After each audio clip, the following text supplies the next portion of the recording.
Here's a story in Chabad. Sound like this.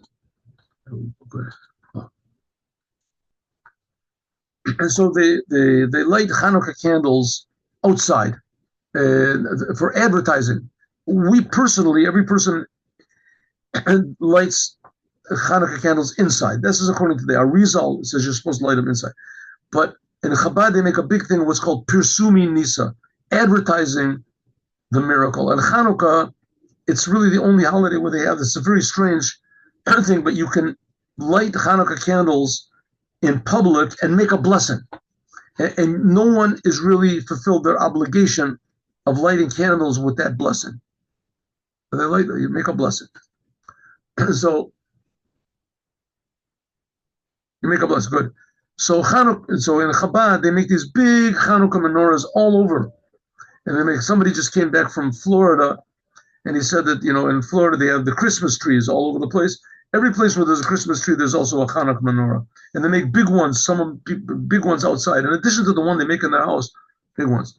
Okay, so one year, I think they still have it. They have a public Hanukkah menorah lighting. I don't know if they still have it. Anyway, and President Bush came.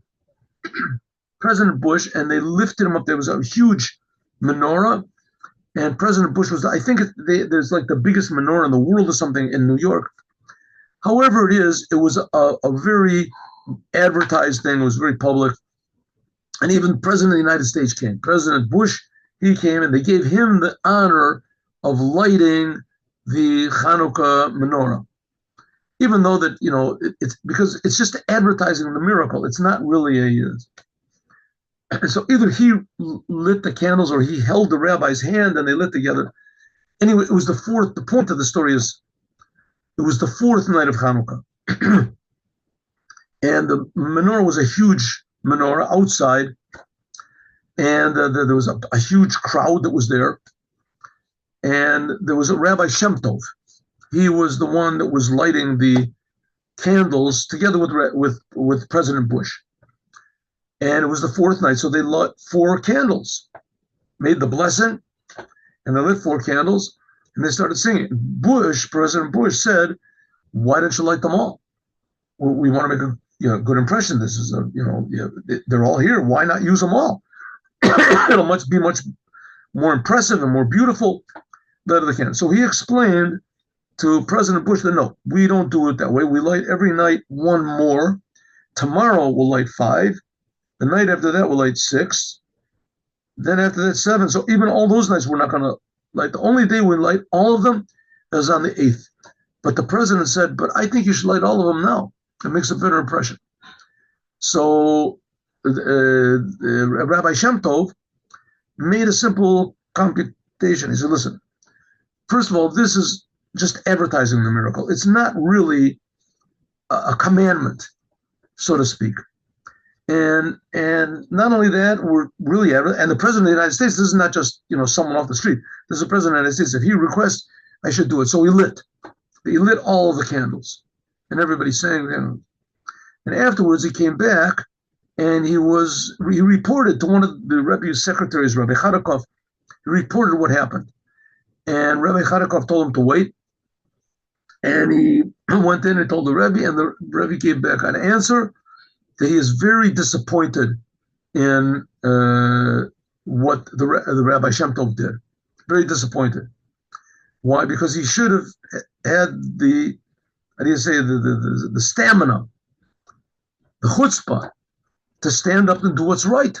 You're advertising to the whole world that on the 4th night of Hanukkah you light 8 candles. And that's not so. You only light 4 candles. All of your considerations, all of your logic that you made is all meaningless, means nothing. You have to do what God wants. And you should have lit only 4 and told the president, "I'm sorry, that's as many as we light." And you would have seen the outcome would have been good. I mean, as it was, the outcome was not bad. But on the other hand, it could have been much better. The whole world would know that on the 4th night of Hanukkah, you only light 4 lights. And even if the president of the United States, the king of the world, requests you to do different, but the king of the universe, who's the real king, says that this is the way you should do it. So that's what you should do. So what's a lesson to us? It's a lesson to us that we have to do what God wants, but we have to do. I mean, it's amazing. He lit the candles, an amazing thing, and he lit the candles outside. And the president of the United States came, and so all these things were really wonderful, and they were really brave, and they were really good. But it has to be complete. You can't say enough holiness. No, I can sort of let things go. It has to be a complete commandment done completely the way that God wants. And isn't that what the whole idea of Chanukah was? That they fought a battle just so that things could be exactly the way God wanted. The Greeks allowed the Jews to light candles. They didn't spill out the oil. And there's even a law that if all of the oil is impure, it's permissible to use impure oil. It's permissible to light impure oil if there's no other choice. But they refused to do it, and they even fought a battle that they would be able to light with pure oil. A battle. They risked their lives just so things would be exactly the way that God wants it to be. And we have the opportunity. Why not? Right? It's like people are created and everything works except for one eye. But everything else works. You have to have both of your eyes. You got two eyes, right?